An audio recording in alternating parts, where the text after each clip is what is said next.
MU menunjukkan karakter dan ketangguhan saat bangkit dari ketertinggalan untuk mengalahkan Aston Villa di Liga Inggris tadi malam.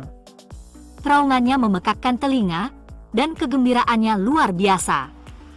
Peluit penuh waktu yang dibunyikan wasit tak terdengar di tengah hiruk-pikuk yang terjadi di mana-mana. Diogo Dalot berbalik dan melakukan selebrasi liar di depan pendukung tuan rumah. Alejandro Garnacho dan Rasmus Højlund berpelukan. Willy Cambuala berbalik dan berlari sepanjang separuh lapangan untuk memeluk Andre Onana sebagai pengakuan atas kerja defensif mereka.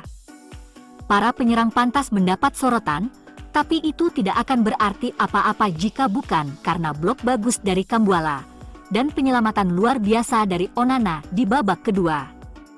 Remaja Prancis ini bergabung dengan tim United, namun ia sudah merasa menjadi bagian dari tim tersebut. Itu adalah penghargaan atas semangat dan kebersamaan tim yang tetap ada meski baru-baru ini mengalami kegagalan di lapangan. Tim yang tak mampu mencetak gol berhasil menyarangkan 3 gol, menyusul gelombang demi gelombang badai serangan MU di babak kedua. 6 offside yang dilakukan United di babak pertama adalah yang terbanyak yang dilakukan sebuah tim dalam satu paruh IPL musim ini. Offside yang ke-7 melihat gol Garnacho dianulir, dan yang ke-8 melihat Rasmus Højlund menyangkal apa yang seharusnya menjadi penalti. Ten Hag telah membela para pemainnya di depan pers, menantang beberapa individu untuk menyalakan kembali cahaya yang sekarat dalam diri mereka. Dan berhati-hati untuk merangkul bahu orang lain yang perlu dibina. Itu adalah tanda seorang manajer yang baik, yang bisa beradaptasi dengan setiap individu dalam skuadnya, dan memperlakukan mereka sebagai manusia. Selain itu, ia juga harus melakukannya sambil berjuang melawan krisis cedera yang parah. Erik ten Hag mengisyaratkan bahwa Alejandro Garnacho dapat digunakan di posisi yang sedikit berbeda, setelah ia membintangi kemenangan 3-2 atas Aston Villa. Pemain internasional Argentina, yang posisi utamanya di kiri, ditempatkan di sisi kanan saat melawan Villa, dengan Rashford di sisi berlawanan.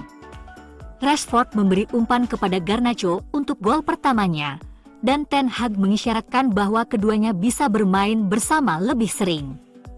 Garnacho menunjukkan bahwa dia tidak hanya menjadi ancaman, dia juga melakukan aksi-aksi kunci bilan sentuhan, menyelesaikan 34 operan, memeran 2 dari 3 tackle yang ia coba, dan melakukan 1 intersepsi. Sebagian besar pemain tampil bagus di babak kedua, namun Maino tampil impresif di kedua babak hingga ia ditarik keluar pada tahap penutupan. Setan Merah kembali beraksi pada hari Sabtu dengan perjalanan menghadapi Nottingham Forest di pertandingan terakhir mereka pada tahun 2023.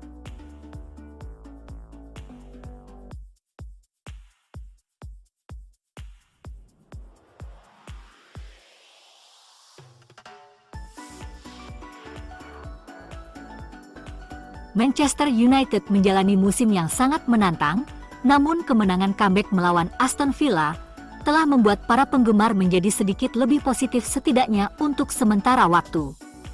Ada momen yang ditunggu-tunggu oleh setiap fans United.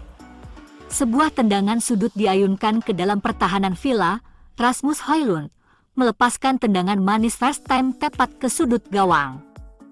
Penggemar MU yang berusia 20 tahun itu memilih merayakan berlari ke Stratford End, tampak menahan air mata untuk merayakan gol pertamanya di Premier League.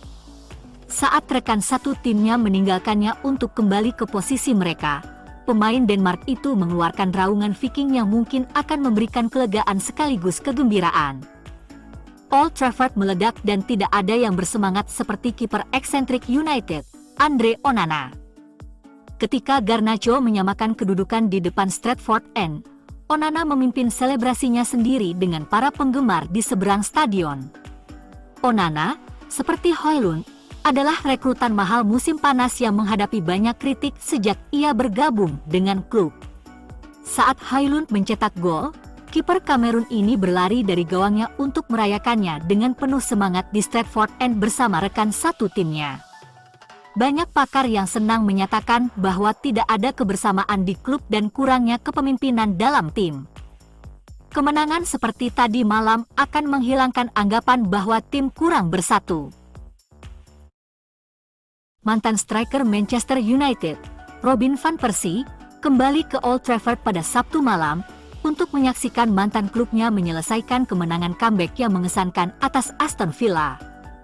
Van Persie membantah rumor kembalinya Manchester United dengan menjelaskan kepada penggemar mengapa dia kembali ke Old Trafford pada Boxing Day.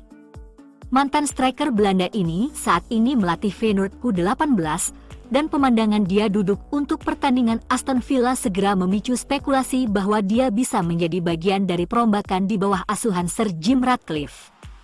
Namun, pria berusia 40 tahun itu segera mengklarifikasi bahwa dia ada di sana karena alasan sentimental dan bukan karena alasan bisnis.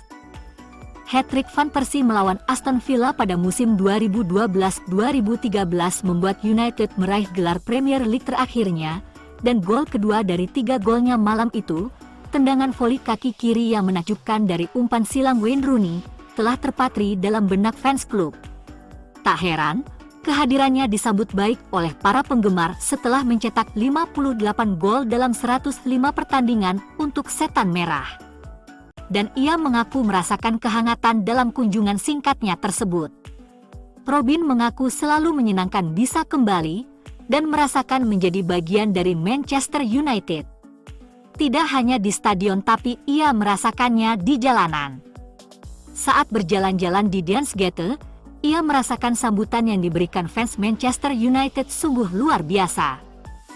Van Persie tentu saja memilih permainan yang perlu diingat untuk kembalinya dia. Di hadapan perwakilan Ineos, Sir David Brailsford, United tampaknya akan mengalami kekalahan. Namun setelah jeda, permainan berbalik arah dengan Alejandro Garnacho mencetak 2 gol untuk menyamakan kedudukan.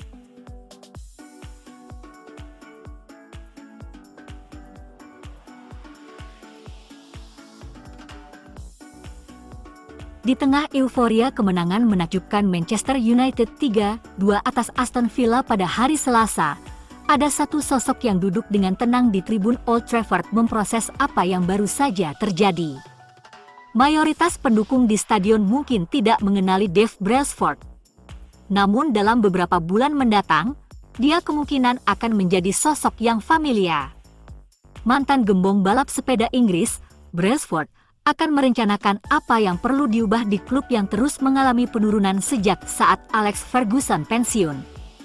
Para penggemar mungkin bertanya mengapa Brailsford, otak di balik Inggris menjadi pusat bersepeda dan yang menjadikan Ineos Grenadiers, sebelumnya tim Sky, beberapa kali menjadi juara Grand Tour, akan dipercayakan dengan salah satu tantangan terbesar dalam sepak bola. Lagi pula, pria berusia 59 tahun, yang diangkat menjadi direktur olahraga Ineos oleh Ratcliffe, tidak memiliki latar belakang yang jelas dalam olahraga tersebut.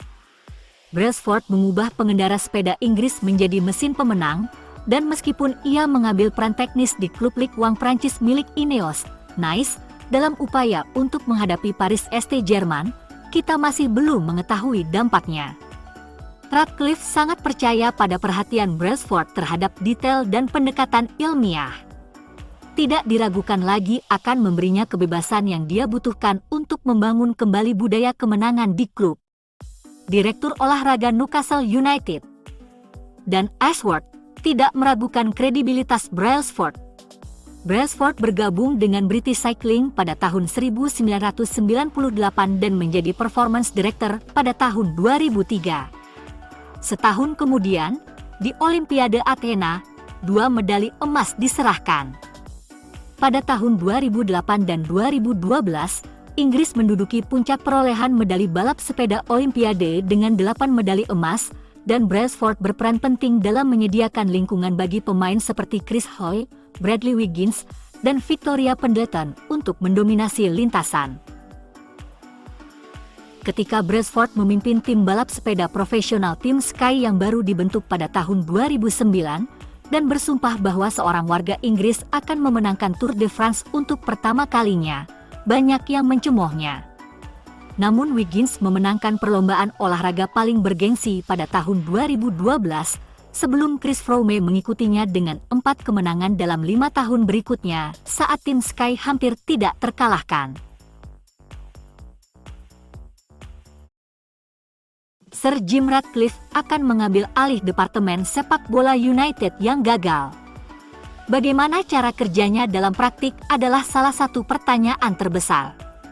Setelah lebih dari 20 tahun sukses di bawah mantan manajer Alex Ferguson, United belum pernah memenangkan gelar sejak ia pensiun pada tahun 2013. Ten Hag adalah manajer permanen kelima United untuk mengubah nasibnya. Direktur olahraga Ineos Dave Brailsford yang hadir di pertandingan Villa dan CEO Jean-Claude Blanc akan bergabung dengan Dewan Klub Sepak Bola. Brailsford dipuji atas perannya dalam kesuksesan balap sepeda Inggris dalam beberapa tahun terakhir. Blanc telah memegang posisi penting di Juventus dan Paris Saint-Germain. CEO Ineos John Ritchie dan Ketua Ineos Sport, Rob Nevin, akan bergabung dengan Dewan Direksi United SPLC yang terdaftar di Bursa Efek New York. Karena kesepakatan diperkirakan akan memakan waktu hingga 10 minggu untuk diselesaikan, Ratcliffe tidak akan dapat hadir pada jendela transfer Januari. Namun, MU diwajibkan berkonsultasi mengenai keputusan besar sepak bola seperti transfer dan masa depan Ten Hag. Anggota tim Ratcliffe telah mengunjungi tempat latihan United dan mendiskusikan operasinya. Kemungkinan besar mereka telah berkonsultasi mengenai rencana untuk bulan Januari dan kemungkinan penandatanganan. Belum diketahui bagaimana posisi Direktur Sepak Bola John Murtough akan terpengaruh oleh investasi Ratcliffe. Namun operasi rekrutmen klub akan menjadi bagian dari kewenangan pemilik Ineos di bawah struktur baru. Telah disepakati bahwa tidak ada dividen yang akan diambil untuk jangka waktu 3 tahun, dengan investasi pada tim dan infrastruktur dikatakan sebagai prioritas utama. Old Trafford membutuhkan modernisasi, sementara skuad Ten Hag masih terlihat jauh dari rival seperti Manchester City, Arsenal dan Liverpool setelah tersingkir lebih awal dari Liga Champions. Tidak ada kewajiban bagi keluarga Glazer untuk menjual saham selanjutnya kepada Ratcliffe. Namun Ratcliffe memiliki hak penolakan pertama jika ada saham selanjutnya yang dijual dalam waktu 1 tahun setelah kesepakatan diselesaikan. Jika keluarga Glazer memilih untuk menjual seluruh klubnya kepada pihak ketiga setelah 18 bulan kesepakatan diselesaikan, Ratcliffe akan terpaksa menjual sahamnya dengan syarat harga saham tersebut minimal $33 per saham.